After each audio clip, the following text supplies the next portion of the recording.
of the most beautiful love story, complex and beautiful, the love story of Joseph, the dreamer, and Prime Minister of Egypt, and his wife, Asenath, or if you like, Asenath. And they there's the notion that people, of course, there's the notion that people like there's this notion that people must be agreeable, must be of the same faith, must have the same religion to get married and so forth. This all debunks that, and it was removed because of that. What happens when the other is a Muslim and the other is a Christian? What happens there? Um, um, the story of Asenath and Joseph. Um, I don't want to spoil it for you though. Talks of how they each come together not because of lust, not because they saw each other and the one was attractive. Joseph was on duty. He was sent and he was doing his job. And the daughter of the high priest of the Egyptian religion, um,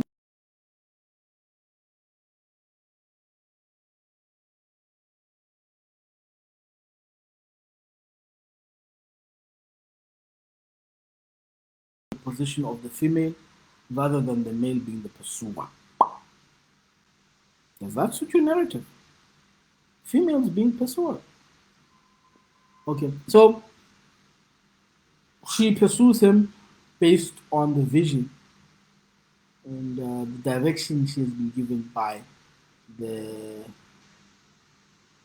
the angels.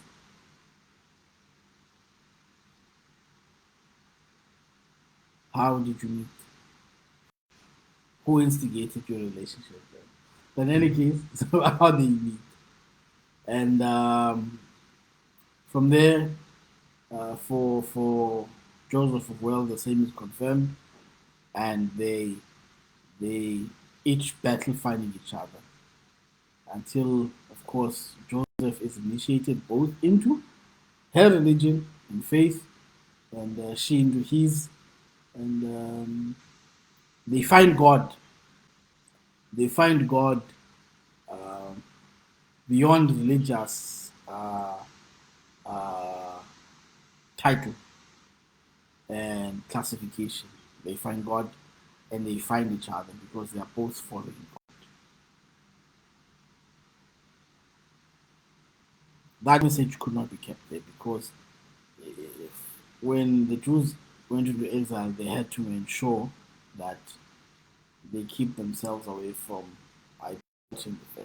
And Joseph's story presents a bit of a problem for that because Joseph, a politician, is able to maneuver, much like the story of Solomon, creates a problem, is able to maneuver that a bit differently. And they both come to God and they serve God, and then Joseph is able to raise his children in the knowledge of God.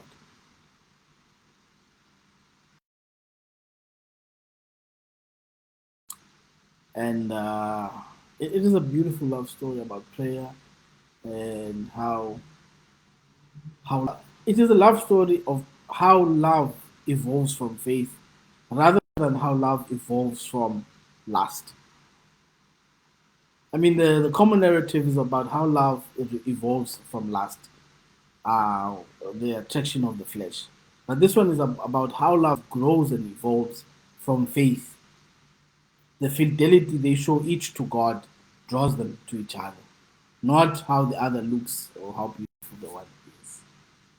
And I hope you find this gem in the book and how prayer, visits by angels are important in romance.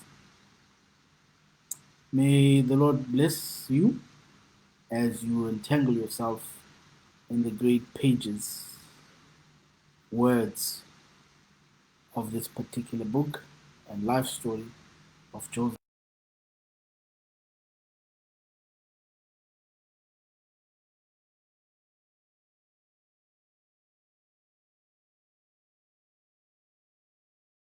the failed assassination of Joseph by his brothers. You'd be like, but these guys, he forgave them. Yeah, it doesn't end there. You can forgive people and then they decide again to assassinate you. It was not enough to have sold you as a slave. They then decide, you know what, Joseph has too much here in Egypt. So the prince, the son of Pharaoh, because he's envious of Joseph. I mean, Joseph accumulates wealth. Wealth that is, he becomes richer than Egypt.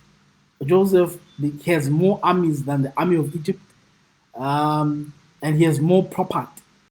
So Joseph then, the prince decides to kill Joseph, and to do this, so as to make himself appear innocent, because he would not.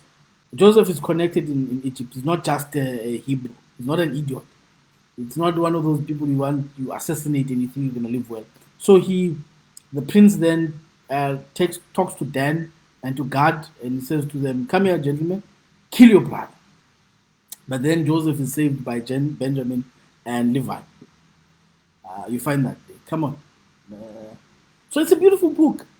It's a beautiful book. There's that reality to it, that Joseph not only let these guys into to Egypt, not only did he give them Goshen, a beautiful land, not only did they exempt them from taxes, not only did they make sure that they had the best of everything, they still wanted to assassinate him.